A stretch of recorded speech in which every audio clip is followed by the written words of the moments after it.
नमस्कार दोस्तों, मैं अनिल आपका स्वागत करता हूं ब्रेकआउट स्विंग ट्रेडिंग के यूट्यूब चैनल पर। तो लास्ट वीडियो में हमारी बात हुई थी, मैं आपके लिए एक वीडियो बनाता हूं मनी मैनेजमेंट के बारे में। भाई स्टॉक इसमें क्या, इस वीडियो में हम जानेंगे कि हमें कितनी क्वांटिटी स्टॉक ख़रीदना है, कितनी क्वांटिटी का कोई शेयर लेना है, पोजीशन साइज़ क्या रहेगी, मनी मैनेजमेंट क्या रहेगा, उसके बारे में बात करते हैं। इसमें शेयर मार्केट में, स्टॉक मार्केट में काम करने का सबसे ज़्यादा स्ट्रेटेजी का पार्ट बहुत कम होता है। सबसे ज़्यादा पार्ट जो होता है वो होता है money management, risk reward ratio और स्टॉप लॉस का। ये मनी मैनेजमेंट का सबसे ज़्यादा पार्ट रहता है, और फिर उसका पैसेंस का ज़्यादा पार्ट रहता है, इमोशंस का ज़्यादा पार्ट रहता है। तो आज हम बात करते हैं स्टार्टिंग में मनी मैनेजमेंट में। तो मनी मैनेजमेंट कैसे करना चाहिए भाई, कितने स्टॉक खरीदने चाहिए किसी शेयर का, तो कितनी क्वांटिटी लेनी चाहिए उसके बारे में। तो पहले हम मनी मैनेजमेंट के बारे में बात करते हैं। मान लीजिए आप कोई शुरुआत करते हो, तो स्टार्टिंग में हमें कितनी इन्वेस्टमेंट करनी है। मान लीजिए आप सोच रहे हो कि मैं 10,000 से इन्वेस्टमेंट करना चाहता हूँ। तो जब 10,000 की इन्वेस्टमेंट आप करना चाहते हो, तो एक चीज़ का ज़रूर ध्यान रखना, तो आप अपनी कैपिटल का हमेशा कोई भी एक सिंगल ट्रेड लोगे, किसी भी ट्रेड में आपको 1% से ज़्यादा रिस्क नहीं लेना है, ज़्यादा रिस्क नहीं लेना है। मान लीजिए आपको एक ट्रेड लिया है, मान लीजिए यही तो मैं मान लेता हूँ, मैंने खोल रखी है जिंदल साह की ट्रेड ली, और यहाँ पे ये ऐसे ब्रेकआउट करता है और ये डबल टॉप बना के, और ये पे टेस्ट कर चुका है और ये ब्रेकआउट करने वाला है, और ये एसएल है। तो हमें इस ट्रेड में 100 रुपये का लॉस लेना है। तो कैसे करनी है 100 रुपये का लॉस लेने के लिए, तो इसका प्राइस है 120 121 रुपये। ये यहाँ पे ब्रेकआउट दे रहा है, ये ब्रेकआउट दे रहा है, यहाँ पे ब्रेकआउट दे रहा है, 120 पे कोई शेयर एक खरीदना है, और एसएल इसका है 116 रुपये। तो मतलब हमारा इस ट्रेड में 1% 10,000 का होता है 100 रुपये। 100 रुपये का असल स्टॉप लॉस लेना है, मतलब 100 रुपये का रिस्क लेना है इसमें। तो इसके लिए हम क्या कर सकते हैं, 100 रुपये का रिस्क लेने के लिए हम इसमें ऐसा करेंगे कि इस स्टॉक की एंट्री प्राइस कितनी है। एंट्री प्राइस है 120 रुपये। मान लीजिए स्टॉक की entry Jindal Sah entry price 120 रुपये। स्टॉप लॉस हम देखते हैं, पहले हम स्टॉप लॉस देखेंगे। स्टॉप लॉस बहुत इंपॉर्टेंट चीज़ होती है इसमें। स्टॉप लॉस की आपने कहीं सुना भी होगा, ट्रेंड इज़ योर फ्रेंड, तो उसी तरह stop loss is your wife friend. क्योंकि आपने कहीं देखा होगा वाइफ फ्रेंड मतलब सालियाँ जो हो गई, वाइफ की जो फ्रेंड्स होगी, सहेलियाँ होगी, उसके बारे में बात हुई है। तो वो कितनी भी कहते हैं उनकी हम बात मानते हैं ना, इसी तरह तो हम स्टॉप लॉस की भी बात माननी है। स्टॉप लॉस जहाँ पे है वो स्टॉप लॉस मेंटेन करना बहुत ज़रूरी है।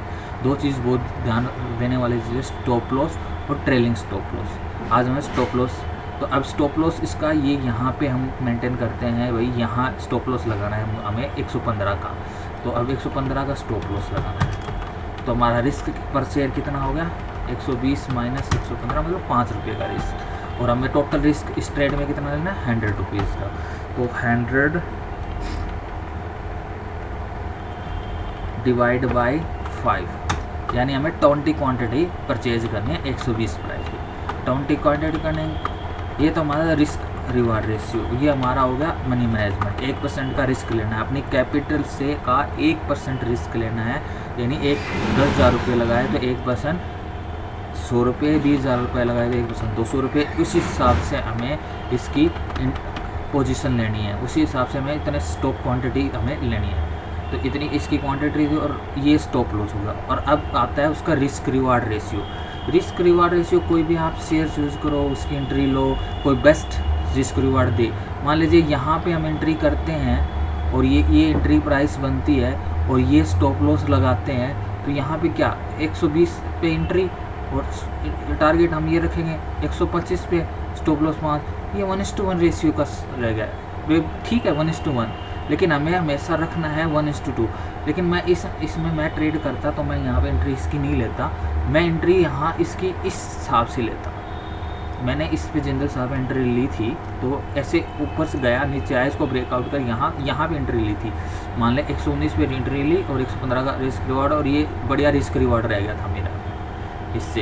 तो क्योंकि दोबारा से इस मेरा रिस्क असल थोड़ा नीचे था, मतलब मान लीजिए 115 पे था, तो फिर ये क्या हो गया कि नीचे आके मेरा असल को नहीं तोड़ा और फिर मेरा टारगेट हिट कर दिया था। यहाँ पे मैंने एंट्री ली थी, लेकिन यहाँ पे एंट्री मैं नहीं लूँगा। क्यों? क्योंकि यहाँ पे मेरा रिस्क रिवार्ड मेरे सूटेबल नहीं है, क्योंकि मुझे रिस्क रिवार्ड जो रखना है, मेरा असल मान लीजिए 1 रुपया होगा तो मेरा टारगेट 2 रुपये होंगे, 2 रुपये होंगे या 1.5 रुपये होगा।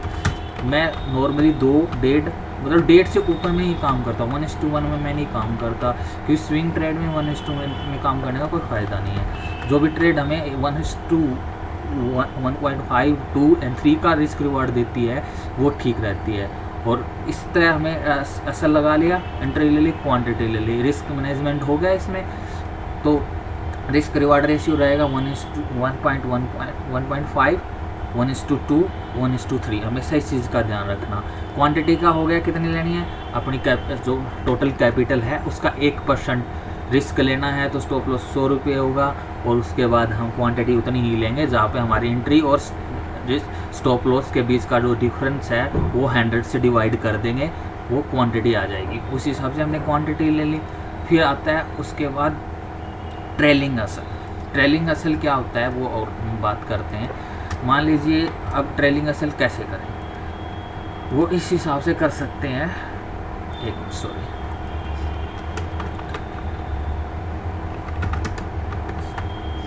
वो इस हिसाब से कर सकते हैं हम ट्रेलिंग असल कि मान लीजिए कोई स्टॉक है हमारा, हमने लिया उसका 120, मान लिया 125 पे हमने लिया, हमारा असल है 120 रुपये का, और वो स्टॉक 100 पहले नीचे आया, ट्रेड करा उसने 118 तक आ गया, हमारा असल हिट नहीं हुआ, फिर वो चला गया 130 तक। इसमें असल 5 रुपये है तो टारगेट क्या रहेगा, 1:2 की बात करते हैं, टारगेट रहेगा 135 रुपये। फिर वो 130 चला गया।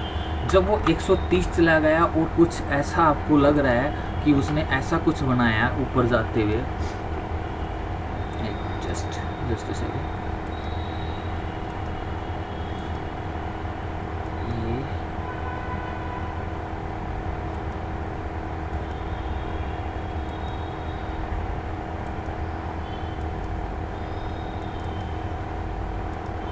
ये मान लीजिए ये है, यहाँ पे हमारी एंट्री है, ये यहाँ पे हमारी एंट्री है, ये जो लेवल है 111 का है, ठीक है। यहाँ पे एंट्री लिया हमने, एंट्री यहाँ ली और हमारा असल था ये 107 का।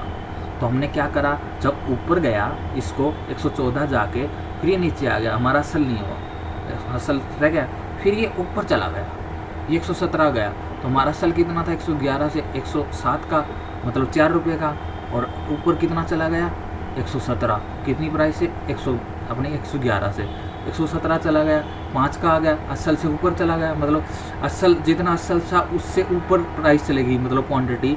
मान लीजिए असल 1 रुपये का था और वो 1 रुपया ही चला गया, तो 1:1 का ले लिया उसने। फिर इसने जब नीचे आके फिर ऊपर जाता है ना, उस टाइम पे इस लेवल को हम असल लगा सकते हैं, या फिर ये इसको क्रॉस करा तो ये भी असल लगा सकते हैं, क्योंकि ऊपर जाके ये एंट्री प्राइस ऊपर गया, नीचे आ गया, असल नहीं हिट हुआ, फिर ये ऊपर चल गया, तो इसका जो हमारा पहले गया था इससे ऊपर चला गया, तो पहला तो असल ये हो जाएगा, लेकिन फिर दोबारा इससे हो गया जो ट्रेल असल होगा वो ये प्राइस हो जाएगी, और फिर ये ऊपर चला गया, फिर ये नीचे आ रहा है, थोड़ा बहुत दिख रहा है, तो फिर यहाँ पे हमारा दूसरा असल तो ट्रेल असल हो जाएगा, टारगेट हमारा ये हो जाएगा, या तो हमारा टारगेट अचीव हो जाएगा, या तो हमारा ट्रेल असल हिट हो जाएगा। इसमें है ना, ट्रेल असल का यही फ़ायदा होता है कि जितना हमने प्रॉफिट बना लिया उतना हम लें उसको, जितना प्रॉफिट बना। और ट्रेल असल का हमेशा ध्यान रखिए, थोड़ा मूवमेंट पे मत लेना, भाई थोड़ा गया ऊपर आया ट्रेल असल कर दिया, नहीं, हमेशा इस चीज़ का ध्यान रखना, जब हमने कोई शेयर खरीदा है 125 पे और हमारा असल 120 का है और वो 130 चला जाए तो हम असल कर लेंगे, ट्रेल असल कोस्टिंग पे ले आएंगे या कोस्टिंग के आसपास ले आएंगे, 125 पे ले आएंगे 120 वाला। लेकिन जब 128 वगैरह जाके वापस आ रहा है तब नहीं ट्रेल असल करेंगे, वो कम रह जाता है, क्यों, अपना जो असल है ना उतना ही तो उतना, मतलब 5 रुपये का असल है तो 5 रुपये ऊपर जाना चाहिए, 10 रुपये का असल है तो 10 रुपये ऊपर जाना चाहिए, फिर हम ट्रेल असल कर सकते हैं। ये मतलब देखने वाली बात है, अब आप इस पे ध्यान दोगे, आप काम करने लग जाओगे, थोड़ा बहुत पता चल जाएगा। अब ये यहीं देख लीजिए, मान लीजिए ये यहाँ पे मेरी एंट्री थी, यहाँ सॉरी कुछ टेक्निकल प्रॉब्लम आ गई थी, उस वजह से बीच में रुक गया, आगे कंटिन्यू करते हैं। तो मान लीजिए इस ट्रेड में हम ऐसा करते हैं, ये यहाँ पे मैंने एंट्री ली, ऊपर गया थोड़ा, एंट्री मेरी थी 119 की, 124 गया, असल मेरा था, हाँ इसमें मैं ट्रेल नहीं करूँगा, ट्रेल करूँ भी गाइस में, तो मेरे को ये मूवमेंट आनी ज़रूरी है। तो तो मुझे देखना है ना, मुझे ट्रेल कहाँ करना है। मैं यहाँ जाके यहीं ट्रेल कर लूँगा तो मेरा तो हिट हो जाएगा, फिर ये ऊपर गया, फिर नीचे आया और फिर ये ऊपर गया। तो इस हिसाब से हम कर सकते हैं। तो हमेशा एक चीज़ का ज़रूर ध्यान रखना है, अपने कैपिटल का 1% से ज़्यादा रिस्क ना लो। इसका क्या फ़ायदा है कैपिटल का 1% से ज़्यादा रिस्क ना लेने का? इसका ये फ़ायदा है, मान लीजिए आप 10,000 की कैपिटल है, आप 1% रिस्क लोगे और हर ट्रेड में आपकी 100 ट्रेड फेल्ड हो जाती हैं, गलत हो जाती हैं, तब जाके आपकी कैपिटल ख़त्म होती है 1% का रिस्क लेने से। और ऐसा बहुत कम चांसेस है। ये रिस्क जो काम कर रहे हैं स्विंग ट्रेडिंग पे, जो ये हम काम कर रहे हैं, जो वीडियो है, जो आपको वीडियो आ रही है, आपने लास्ट वाली वीडियो देखी है, उसमें देखा है कि कैसे मैंने बताया, इस हिसाब से हम सीखेंगे, वीडियो देखेंगे, करेंगे सॉरी।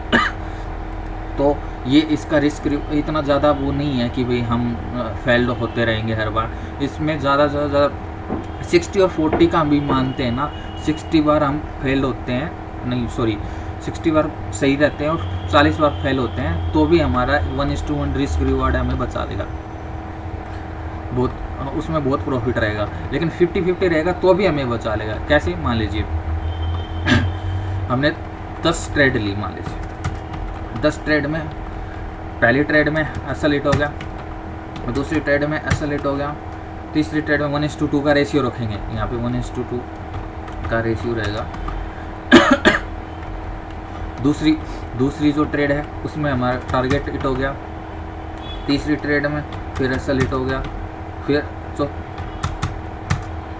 1 2 3 4 यहाँ पे असल हिट हो गया, यहाँ पे असल हिट हो गया, असल हिट हो गया, 1 2 3 4 5। ये मैं 50-50 की बात कर रहा हूँ, 50% अपनी ये स्ट्रेटजी चलती है। तो फिर 100 प्रॉफिट, फिर एसएल 20 एंड फिर एसएल। इसमें क्या हो गया, 1 2 3 4 5 टारगेट हो गए और ये असल हो गए। तो इस हिसाब से 10 ट्रेडों में हमें 5 टारगेट और 5 असल हिट हुए, तो भी 500 रुपीज़ बनते हैं, फिर भी 500 बनते हैं 10 ट्रेड में, और प्रॉफिट में रहते हैं। ये 50% का है। और 50 और 60, अब मान लीजिए हम इसमें ऐसा होते हैं कि हमारी 6 ट्रेड गलत होती हैं और 4 ट्रेड ठीक होती हैं, तो इसमें हमारा असल हिट हो जाएगा। अब आगे तो अब देखते हैं, तो भी हम ही प्रॉफिट में रहते हैं 200, क्योंकि ये हो गया 40-60 का रेशियो। 40% हम ठीक रहते हैं और 60% गलत रहते हैं, तो भी प्रॉफिट में रहेंगे इसके अनुसार। 1:1 रेशियो, हमें क्या चीज़ का ध्यान रखना है, रिस्क कैपिटल का 1%, रिस्क रिवार्ड रेशियो 1:2 का सबसे ज़्यादा यूज करना है, और उससे फालतू मिले तो वो भी ले सकते हैं। स्टॉप लॉस का बिल्कुल ध्यान रखना है, स्टॉप लॉस लेके ही पोजीशन साइज लेनी है, कितना स्टॉप लॉस है, और ट्रेलिंग असल करना है।